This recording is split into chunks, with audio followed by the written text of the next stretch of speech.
another episode of Another Bad Call. This is the Another podcast bad that proves the episode. refs aren't the only ones who get it wrong. We're trying something new this week. We're streaming live to YouTube and to Twitch right now. Obviously, if you're watching this right now, you obviously know that, but it's completely new for us to do from this platform. So we're gonna see how it goes. Please bear with us as we do so, and thank you for spending some time with us. We really appreciate it. It is Monday, October 28th, as we are recording and streaming. We've got a decent game between the Steelers and the Giants going on. Let What do you think let about this one? let's call it a close game. I I don't know if I want to call it a decent game. There hasn't been a whole lot of action. Has been back and forth field goals until we just had a punt return Y- touchdown. Yeah, but so this has always been a fundamental difference between you and me when we're talking about a decent game. I enjoy the defensive battles. Like I enjoy them. I don't know Are how much you I'd call this a telling me defensive that battle you because liked there's that game yesterday? I liked portions of that game. But I mean, it's entirely different when it's your offense that's struggling. But let's, you know, let's pump the brakes. Let's not cart before the horse here. Before we do get started getting into that mess of yesterday, while you're here, please don't forget to like, subscribe, follow so you do know when we're going live or dropping new episodes. We greatly appreciate it. Comment down below. Bad call, what you thought of the games, what you think of our dumbasses, whatever it is, doesn't matter. With that, buddy, let's jump straight into it. There's no point in beating around the bush. Bears lose a rough one. They snatch defeat from the jaws of victory, if you will. Um, you know, this is where the Willy Wonka would come in and say, "Scratch that, reverse it." But we don't get to do that. We literally snatched defeat from the jaws of victory yesterday at the end of that game. Uh, you and I have two very different takes on this. We are both very angry after yesterday, but I have a feeling it's for different reasons. I'm going to let you start off. So, a lot to unpack, a lot to say, but before we get into that, let's remember to try not to get too far off the rails here. Let's let's stick to just the Hail Mary for this moment, and I shall unleash the Kraken. All right. Well, no, I mean, uh, I'm saving the big one for the end, but yeah, the Hail Mary lot went wrong. I think there's two portions. What led up to the Hail Mary, the sequence before the Hail Mary, and that Hail Mary itself. Um, the sequence before the play before the um, Hail Mary. I want to see if I can share this. I don't I don't know if this will work. Um, Which one are you trying to share here? I'm trying. Let's see right here. This. All right. This is the setup of the play before the Hail Mary. Your 20, 35 yards, aside from the four-man front that you have up there, you're 35 yards off the ball. You're conceding anything that they want in the middle there to move um, to move the ball out of bounds. And what you got was 15 yards and out to the side to put them basically at the 50-yard line. So that's the first thing that we did wrong here, right? You're just giving them free yards so that they can get to the Hail Mary. Um, this kind of philosophy baffles me. Uh, in in I can't understand why you would concede any yardage at this point. Make it easy on them. If you play up, you make them. You don't have to play everybody up, but if you put you bring up your three defensive backs across the middle there. You don't give them that. Make them either try to go for a longer pass, then you can play up into it, or or at least make them go, for an 8 yard out or something like that. I don't like giving up free yards to make it all that much easier for them to go for the Hail Mary. Yeah, Then what bothers me about that real quick, so yes, they're backed off. There is that huge gap right in there, like you said. It's probably 30, 35 yards of a gap in there. Um, I don't mind if you want to bring four corners up, but what I want to see is that you are protecting those sidelines as well, right? So line people up at the 10-yard mark, boom, boom, boom on the left and right, keep your three down, put two corners on the left, two corners on the right, whatever it is, and then let your safeties run around in the back. So that you are basically saying, yeah, we'll give you this, but you're gonna run out of time too.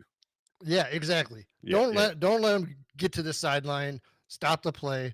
They just made it far too yep, easy. yep, There's a good chance if you tackle this guy in the inbounds, even if they got to the 35, there's a good chance they're not going to get another play off. yep. And for Or sure, if they yep, do, it's in some sort of scramble mode that isn't going to be very panicked. Yep. effective. So then we get the I think everybody's seen it by now, but Tyreek Stevenson, I mean, he had a bad game as it is, but I don't think I didn't even make this my bad call of the week because it's bad call of the year at this point for the Bears. The guy is taunting. If you run the play and watch it like the all 22, he's not even facing. He didn't even know the ball was snapped Yep. for I think 4 seconds before he turns to look and see scrum start to form towards the goal line. And then so he's rushing over, misses his assignment from what I've made I don't think there's any way to know that for sure. I don't think it that's his kind of assignment. based on what the players have been talking about and their little media sessions. It was his responsibility to get check Noah Brown in the back. I don't I don't know. I mean, I think based positionally, that's Byard's spot. Byard should have been on the deep man. but But either way, I mean, Stevenson shouldn't have been doing what he was doing. Do it after the play. right, he Like already when had an unsportsmanlike penalty like earlier in this game. yeah, But yeah. but anyway, besides that, it this play it wasn't. Why are we not putting any pressure on the quarterback? You're just letting him roam around, set up, get everybody down there. 12 seconds. It was over 10 seconds. I don't know the exact time. It was the longest time that any quarterback since they've started tracking it had to dance around behind the line of scrimmage and throw a pass that ended up in a touchdown. Yeah, since like Like you put 2016. zero Yeah. pressure on them to be rushed. So I mean, last week I could pull it up, but I won't now. Last week we had the same situations with the Vikings and the Lions. The Lions sent five. They ended up sacking Sam Darnold. He didn't have enough time. Maybe you don't. Maybe he gets a throw off, but it's not going to be a good throw to the end zone there. I Yeah. just don't I like the mean, philosophy at all. there's like I said, there's a lot to unpack, and there is a lot of blame to go around in a lot of different places. Uh, the look on Tyreek taunting before the ball snapped, after the ball snapped, not good. Obviously, uh, no matter what he does, he could go on to have like Pro Bowl year, Hall of Fame career. This one's going to stick with him, right? Like that moment is forever tied to his name, no matter what happens with the rest of his career. Um, Young player, he made a mistake. I'm gonna move past it, right? Uh, and I guess this is where like I'm angry, but I'm not angry about that. Um, So I mean, I think this has deeper rooted issues. Again, I'm not going to get into that right now, but yep. he was the lowest graded defensive player for the Bears yesterday. He's the lowest graded defensive player for the Bears all season long. maybe he doesn't belong on the field. Or uh, yeah. I see, and that's I don't have that take at all. I think he's played fine. You're talking about a really good dynamic offense right now that he just went against that he was going to struggle with. And if he doesn't have the penalty yesterday and he's not caught taunting, nobody's calling for his head. Like I think that's the really bad look is the taunt. So that's what's sticking with everybody. Here, real quick here, Jalen Johnson's perspective on this. Courtney Cronin posted this to Twitter. Uh, Jalen Johnson's perspective on the Hail Mary. There should never be somebody wide open in the back of the end zone. Plus, we just didn't execute it well enough at the end of the day. I can't tell you who was supposed to be there. Obviously, they're not going to call anybody out. I don't know. But at the end of the day, there should never be anybody wide open in the back of the end zone. We've all got to find a way to execute better down the stretch. This is going to come up again later. I promise you the execution of it all. Um, Hats off to Daniel Johnson for not throwing his teammates under the bus, being a leader, because that's not what you want to do. It's just throw your teammate under the bus. It's not a good way to move on from here. I know I'm teeing you up. All right. But somebody didn't execute. I want to keep that in. But we as fans are speculating who it's supposed to be. We don't know who it's supposed to be. So before we completely write this guy off, um, let's just keep that in mind. It's pure speculation at this point in time of who it's supposed to be. So cooler head here. Here's the part, and first of all, I'm going to commend you too for keeping yourself kind of calm to this point. I know you're saving it. I'm going to save it for the end, and you're not going to like it. You might boot me from the stream or something, but I'm saving it. Yeah, well, whatever. I'm not going to save mine because the thing that pissed me off more than anything yesterday, because that was a freak play, right? Like that total freak play. The play calling in this one really, really pissed me off. And mostly on the offensive side of the ball. Obviously, we can say the defense there at the end, it was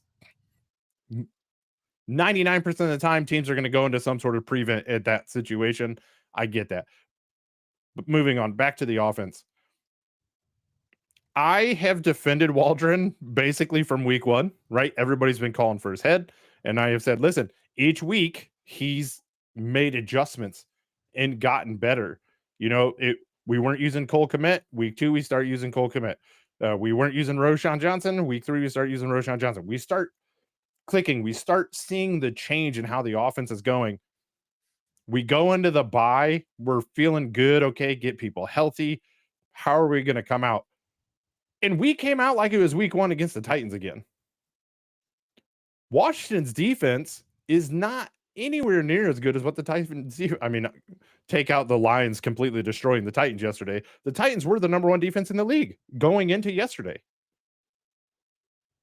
You know, as far as scoring goes, Washington was giving up like 21.7 points going into this week. And we struggled to move the ball against them. Why? Because we decided, hey, let's just go back to not doing any of the things that made us successful. Like, well, yeah, and I'm going to let you go for a little bit here because I got more on it, obviously, but go ahead. I'm in lockstep with you on this one. Waldron didn't have any answers for pressure. The last couple of weeks, we played teams that couldn't bring pressure. They didn't have the ability to it. All Washington did is they watched the tape. They saw what Tennessee did and what Houston did very well was blitz the passer and get it, and not even blitz. Even when they didn't blitz, their guys were getting home. They were beating coverage. Now, part of that was Braxton Jones goes down early in this game. We get a rookie who was injured for much of, if not all, the preseason. I'm not sure Kieran Amagaji is ready to play left tackle in this league. That's the first part of it. But once that happens, your coordinator needs to make an adjustment and start doing some different kind of plays. Use the short passing game, some slants, some seam plays to commit in the middle. To if you start completing some short 2-3 yard passes that get get the ball moving forward and take some pressure off of your offensive line, kind of slows down that defensive front pressure. And we saw really none of that.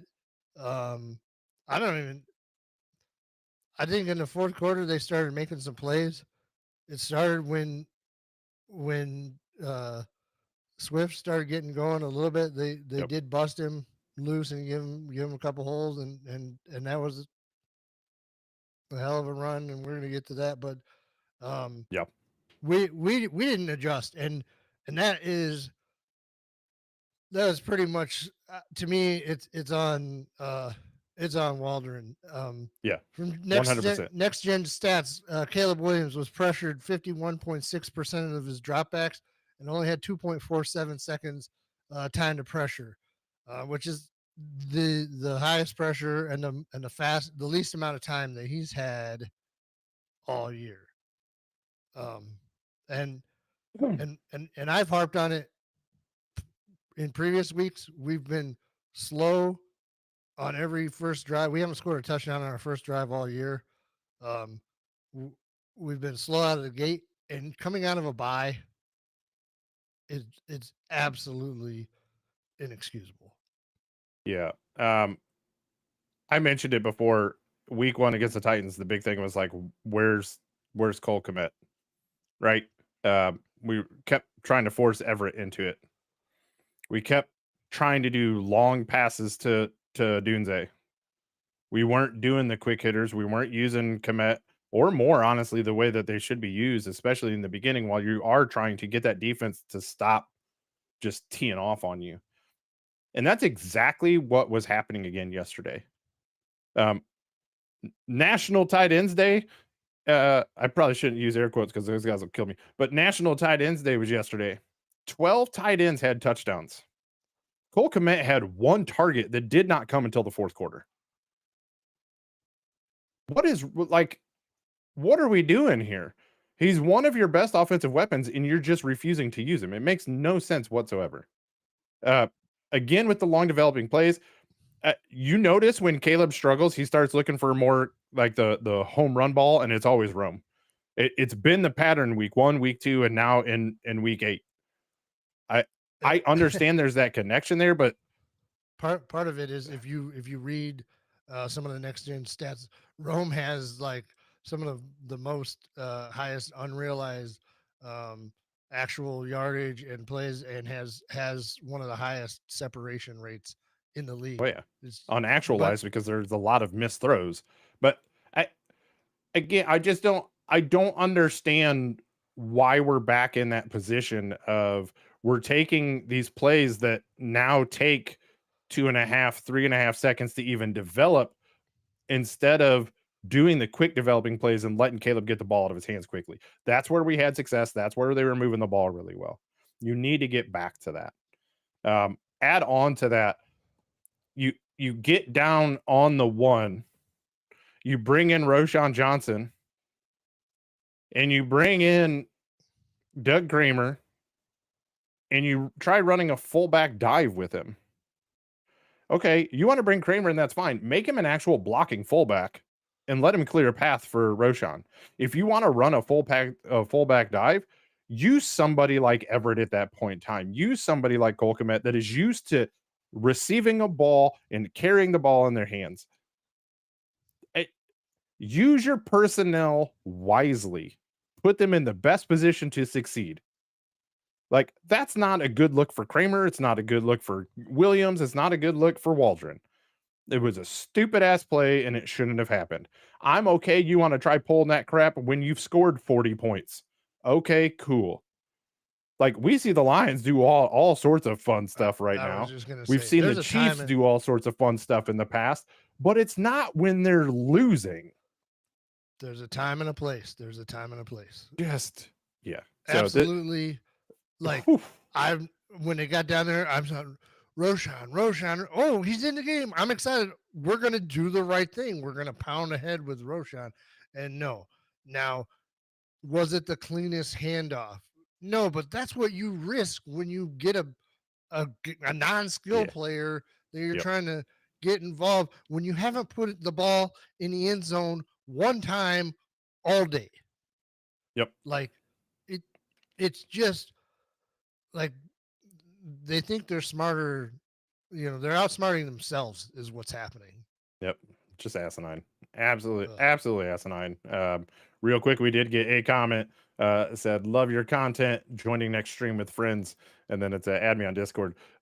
If you are a true non-spam user, we truly appreciate you. And honestly, even if you're a spam user, thanks for commenting because it helps. Appreciate Yeah, it. whatever. That was over on Twitch, so thank you, Merd TG Merd. That is not spelled the same way as the French word married.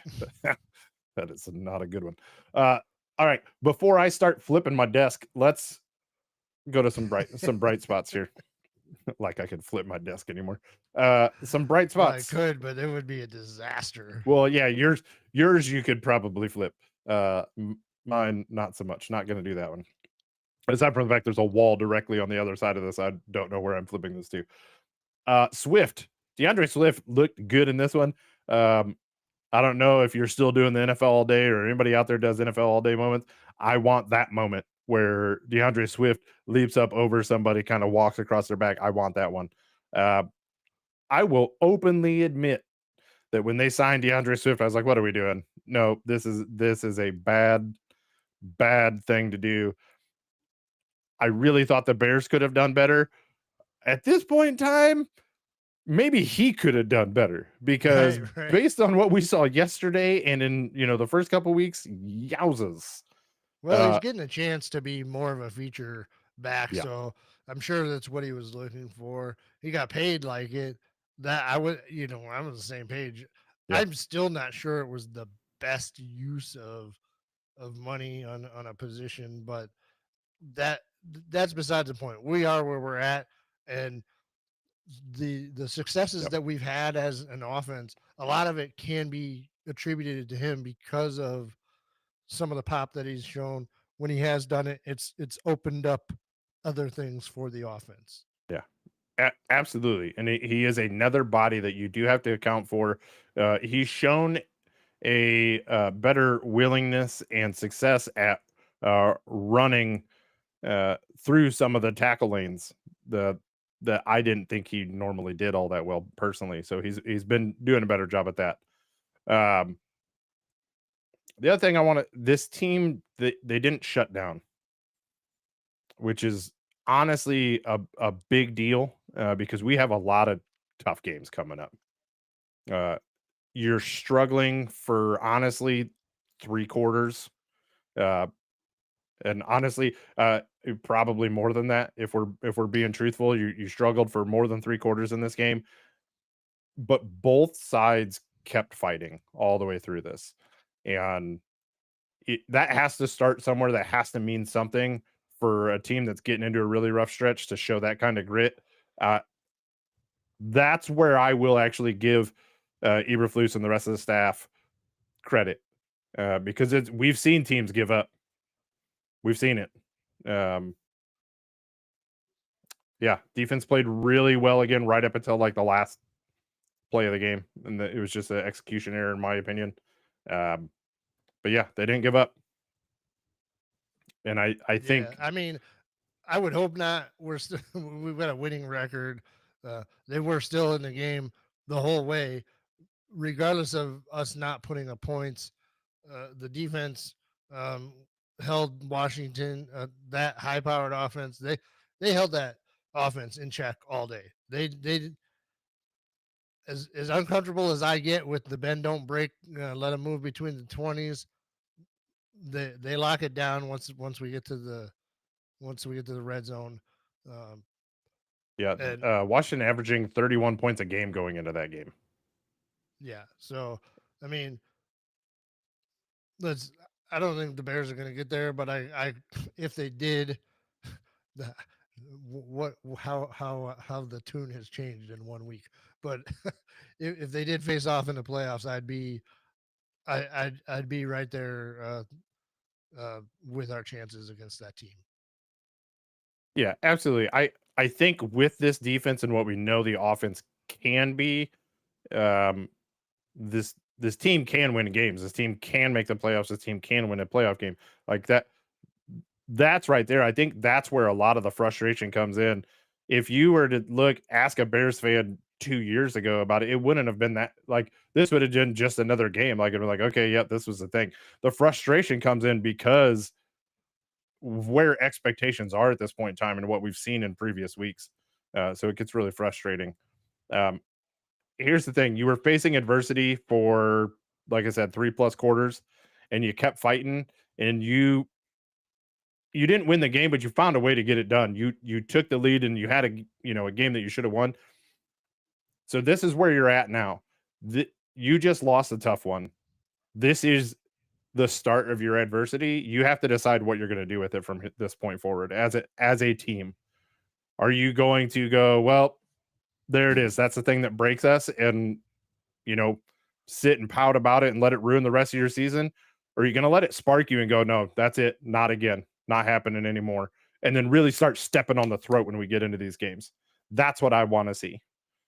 Like I hope this sparked something specifically in the offense to get that fixed. Hopefully, in the offensive coordinator. Jeez. You're going to have to say that again because that was very low and muffled. I said, hopefully, it sparks something with that offensive coordinator. Yeah, That's absolutely. Go back and look at your tape from 5, 6, and 7. Like those, or sorry, I guess it'd be weeks 4, 5, and 6, right? Because we were on the bye in week 7. So go look at 4, 5, and 6 and see what was working. And then you can watch weeks 1 and 8 and see that it's like Star Wars episode 4 and episode 7. They're the same thing. yeah. I was gonna say, keeping with the bright spots, um, Caleb Williams led 2 fourth quarter drives. Um, that should have been game winning drives, right? Yep. They the he leads them down to the 1 yard line. They fumble it. Of course, Washington gets it. We get the stop. We get the ball right back. We do take it down and we score. Like, as bad as everything looked for the first 3 quarters, 3.2 quarters, the rest of that game, they did what they needed to do. They put the ball in the end zone twice. We were in position to win that game.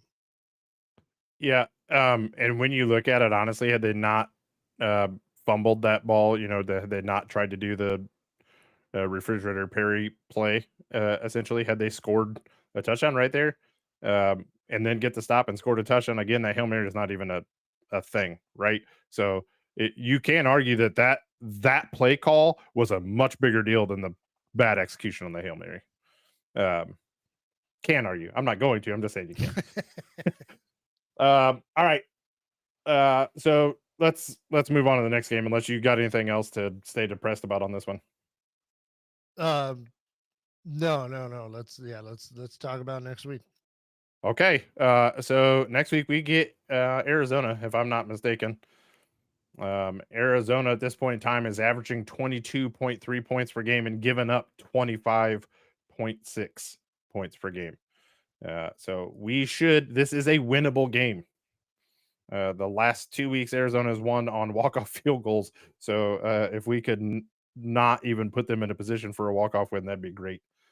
What's your key, or one of your keys or hopes for next week? I want to generate pressure and hit the quarterback. They they didn't they did not get their hands on Daniels enough yesterday.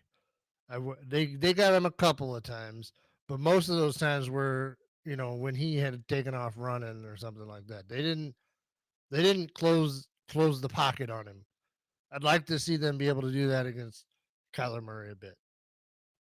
That Yeah, absolutely. I mean, you're going up against another dynamic QB, for a second week in a row, that can escape and create magic from nothing, basically. So we're going to have to be up to the defensive task again. For me, obviously the defense has been there the whole time. Uh, I'm hoping to see Brisker back. Honestly, that's a big thing. I'm starting to get concerned. Uh, he has now been out 3 weeks essentially, right? Because he misses the Jags game, so he doesn't go to London. He's on bye, and then he misses the Washington game. So that's 3 weeks with a concussion so far that he hasn't been able to clear protocol. Yeah. So Yeah. No, but from what they say about concussions, everybody has a different timeline. yep, I don't want absolutely. them to rush him back. Oh no, not by that's. We don't I'm want to just put his health, but yeah, hopefully, it's hopefully concerning. he's ready to go next week because he has missed. He's definitely missed. Yep, On the absolutely. same All right. vein, I haven't heard much about Kyler Gordon, but uh, maybe his leg hurts from that leg sleeve tattoo he's got. I don't Do I you get a don't sick know. Spider-Man tattoo?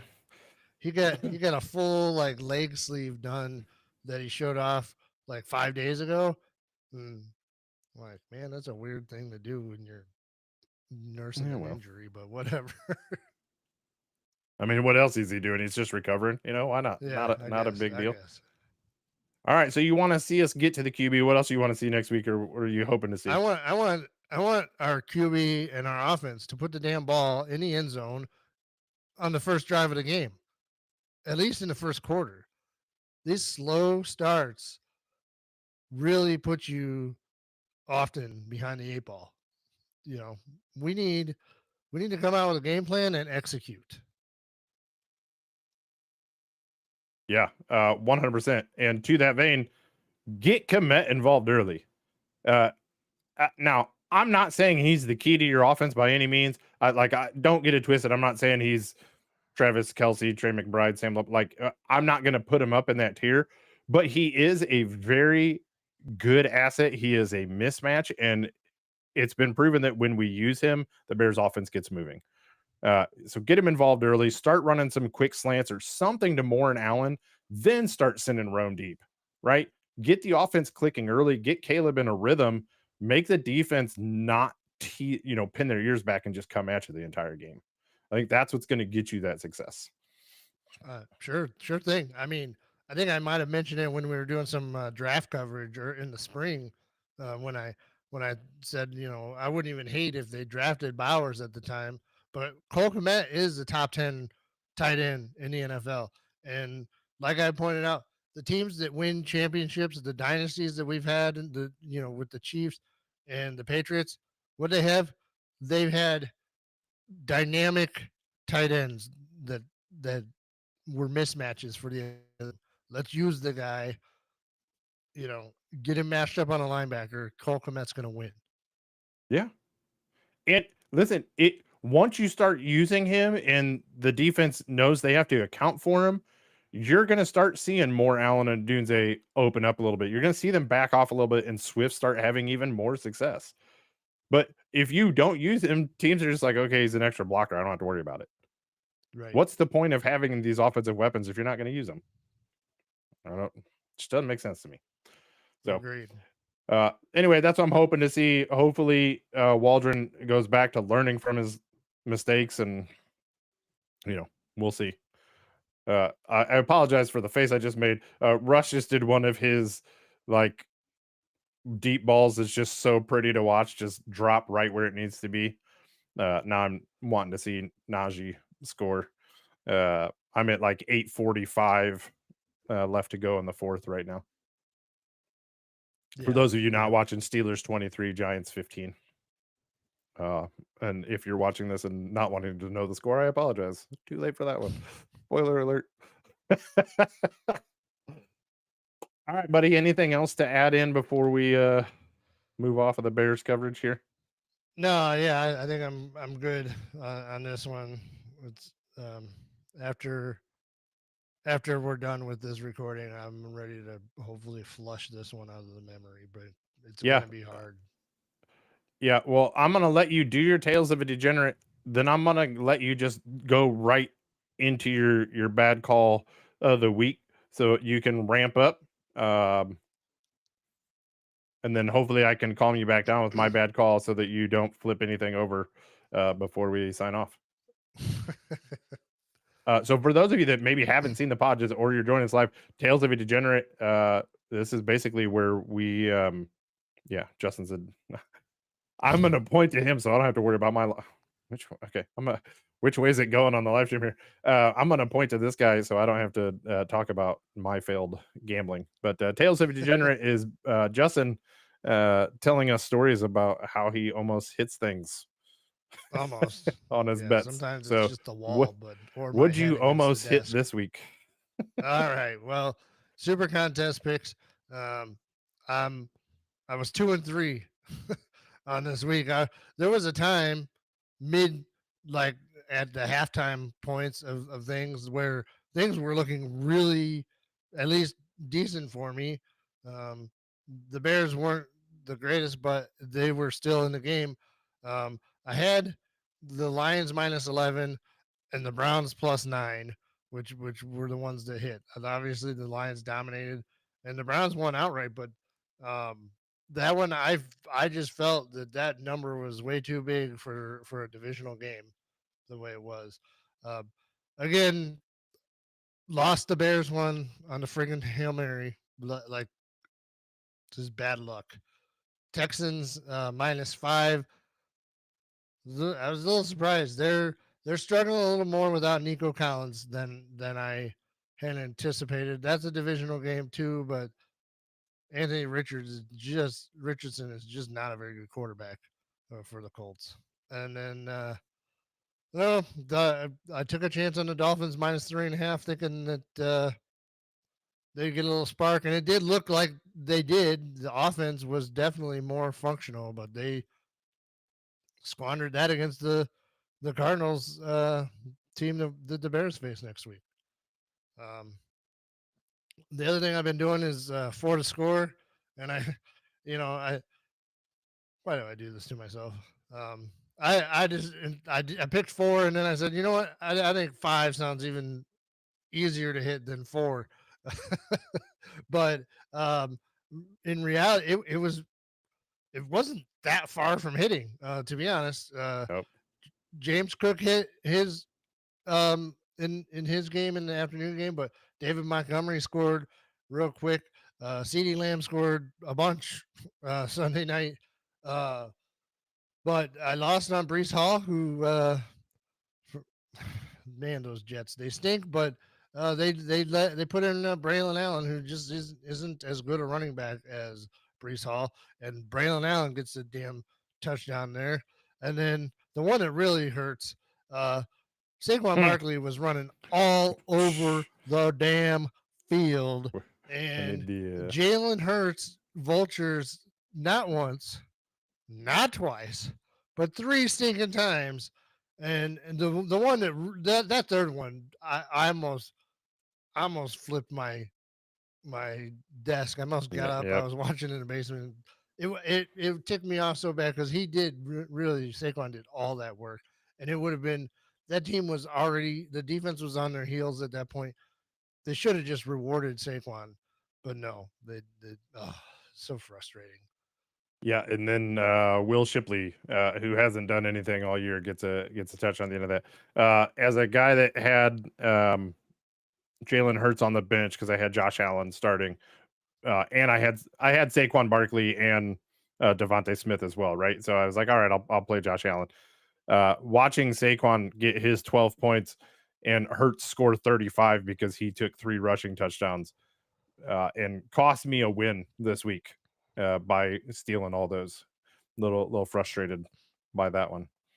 I really wish I would have had the rim shot sound queued up. I didn't realize you're gonna do this one really hurts before you queued to Hurts stealing 3 touchdowns. I should have had it queued up for you. I will say I gotta commend you. Obviously you posted your 4 to score again. I don't know what, like at 11:56, about 4 minutes before the game started. But that close. I will give you this. 10:56 though. It did not look like a hostage video this week. You did appear like your wife smacked you around and shone a flashlight on your face to make sure you were not, dead during the middle of your video She set. kind of, I don't want to say she threatened me, but she told me to not be an idiot and like smile and not look like I was dying doing it, That's which is fair. funny because I was kind of hungover. So Yeah. Yeah, I'll talk to you about that later. All right, cool. Well, you're getting close. You are going to hit one of these, hopefully one of these days. Hopefully it's one I hit. I've done a really good job of not betting the same Florida score as you, so that we don't naturally cancel each other out, because that's how it works. If we bet the same thing, it's just a guaranteed loser. sure feels that way, doesn't it? It Sure shouldn't. does. It shouldn't be that way, but because Now, it's going to be real disappointing for you when I do hit one and you miss out on it. yeah, I'll be happy for you. I'll be jealous, but I'll be happy for you. At least I did hit a same game parlay on the Niners Cowboys game last night, which kind of saved my weekend because prior to that it had been Yeah, pretty much trash.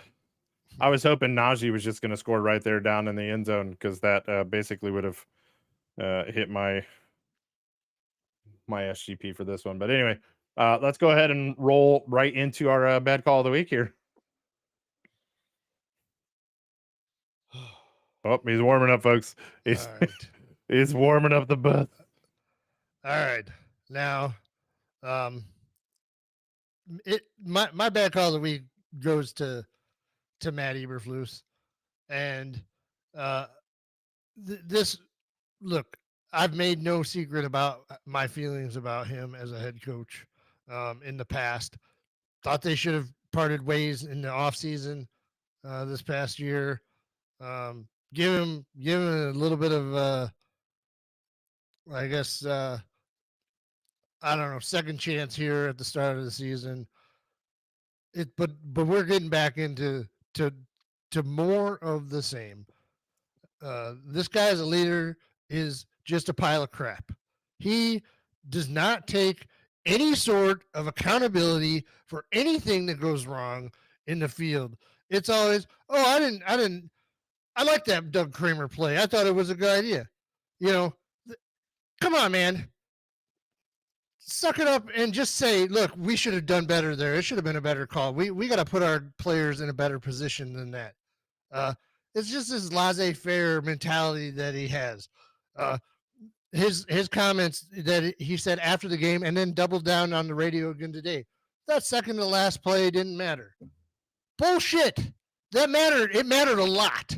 If you don't have the humility to understand that and look at that from a strategy standpoint and realize that, hey man, I put my players in a position that wasn't the best one that I could have put them in, then you've got a real problem as a leader and as a head coach in the National Football League, or of any team for that matter.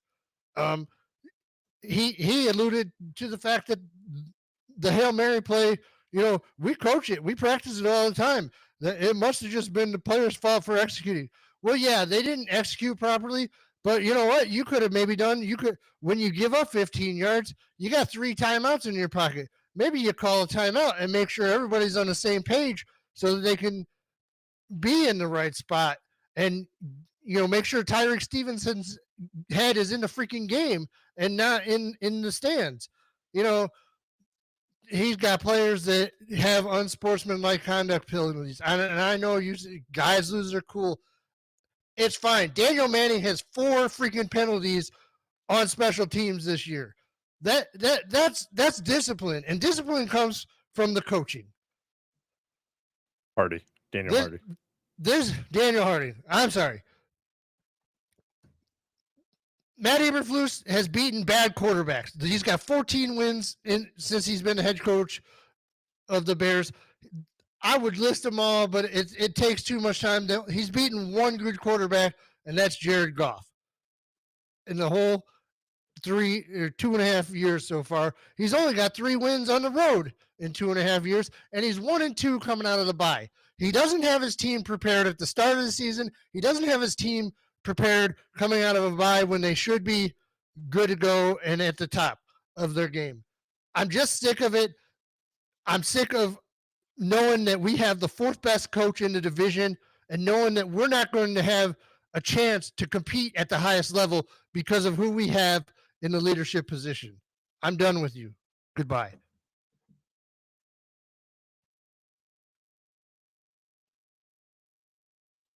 That clap is for so many things. To start with, for not just swearing everybody out of the building.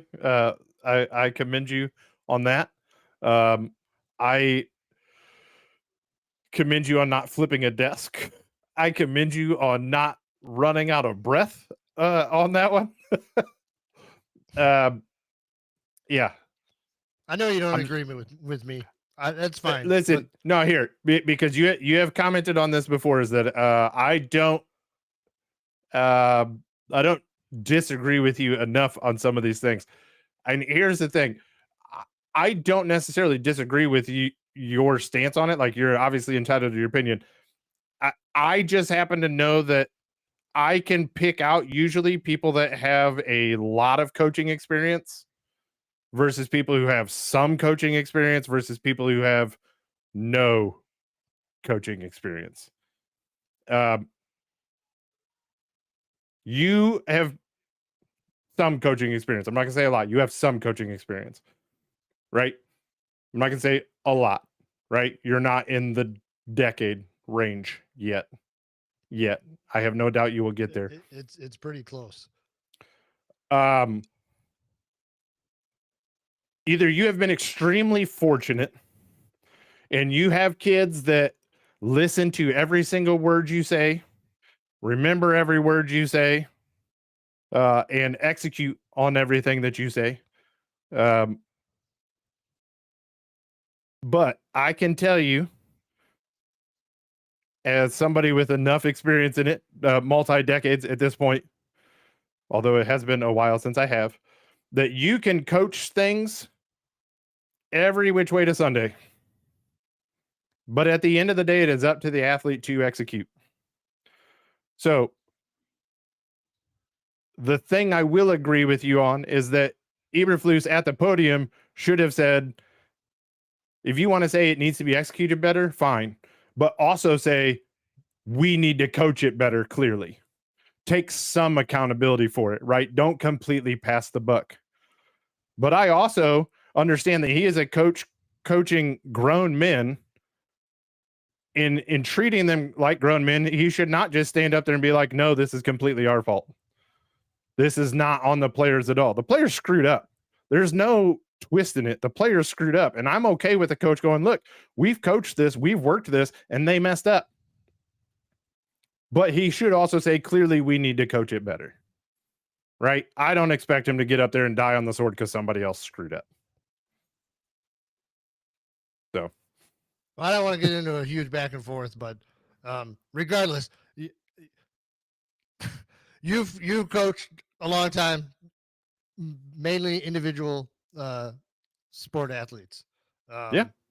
And I've been doing teams, but beyond coaching team sports, I've been a manager for 25 years and led people and recognize somebody in Matt Eberflus who hasn't matured at all as a leader from there's things that you say facing the public, and then there seems ways that you address your team in private, and he just does not he doesn't get it. So I mean I would bet my mortgage on the fact that he will never win a Super Bowl with the Bears. Talk about doing a safe bet, because it's not an easy thing to do. Jeez. Put that in your Florida store, would you? Holy crap. Anyway. All right.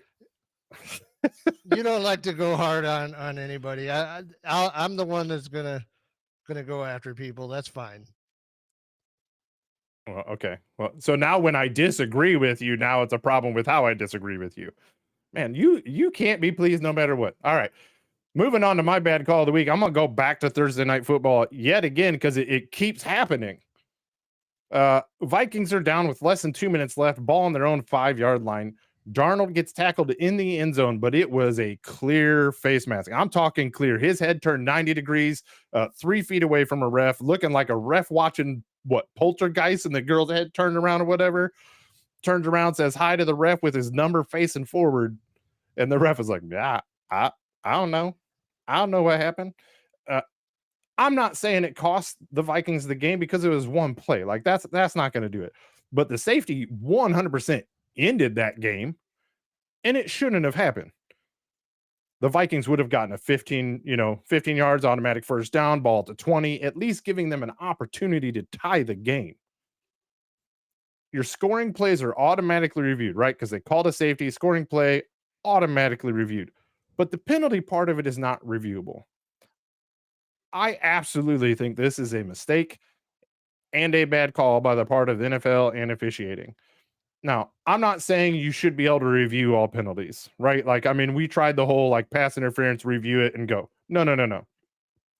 Subjective penalties, not something that should be reviewable. This is clear and obvious when you're already reviewing the play.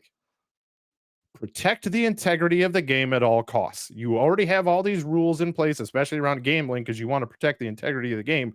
This is the integrity of your game, making sure you're getting calls right, especially ones that are determining final outcomes of a game. This 100% should have been reviewable and should have been fixed in the moment. So NFL officiating again now for I think the third time on a Thursday night football game, you're getting my bad call of the week. I'm not gonna argue with you.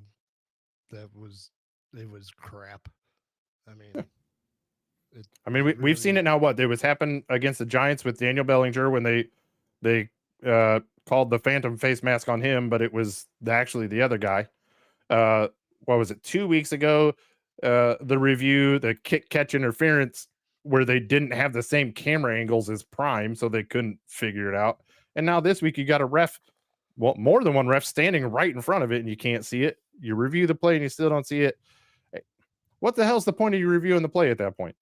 What I don't understand is, yeah, once they do open up a review for any reason, it's a scoring play, right? They should have reviewed that play because it was a safety is a score. They should have been able to review that. And once they open it up in college, they can call a penalty when they open up a review. That's something that they ought to change. Weirdly, Sam Darnold didn't call for the face mask that strongly, which was he wasn't very vehement about it. He was just kind of like, hey. But I mean, that's got to be one of those things where like it was so clear and obvious where like you got to be like, you got to be probably with a flag somewhere, but he couldn't see because his helmet was almost backwards. Right. Or because of all the yellow gloves and shoes, you just assumed, there's a flag somewhere. But that is something that drives me. Teams, there should be no teams that are allowed to have yellow in there. Yep. Either that or we need to find a different color for a penalty flag, like lime green doesn't work with the Seahawks, but something. A lime green on a green field's not going to work either. So. Yeah, no. Maybe the hot pink, maybe the breast cancer penalty flag. We can sponsor it or something. Just put LED lights on it so it blinks when it comes off. But all right, man. Anything else you want to add into before we dip up out of here? No.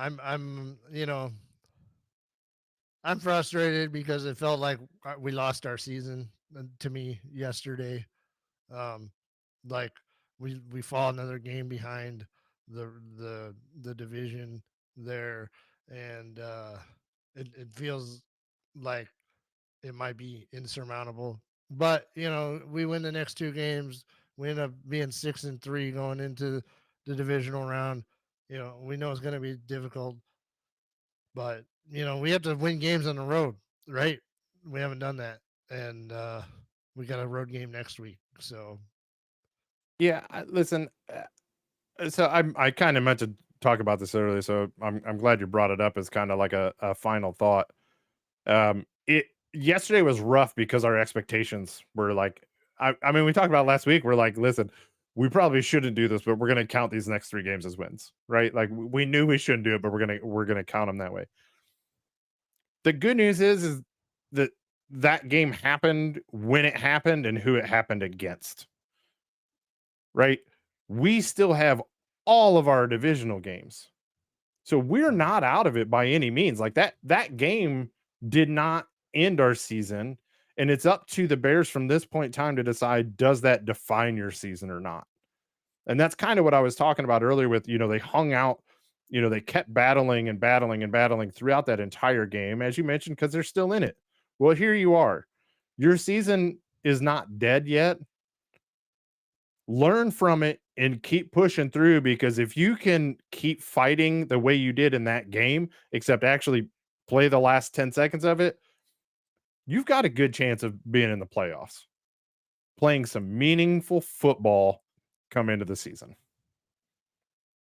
Yeah, So no. I know it was rough because we had such high expectations, but if you're a Bears fan out there, take a breath and really look for it where, as what it is and where you're at in the season, and understand that that's not the end of it at this point in time, right? We still have 10 more games to play. Yep. No, I know.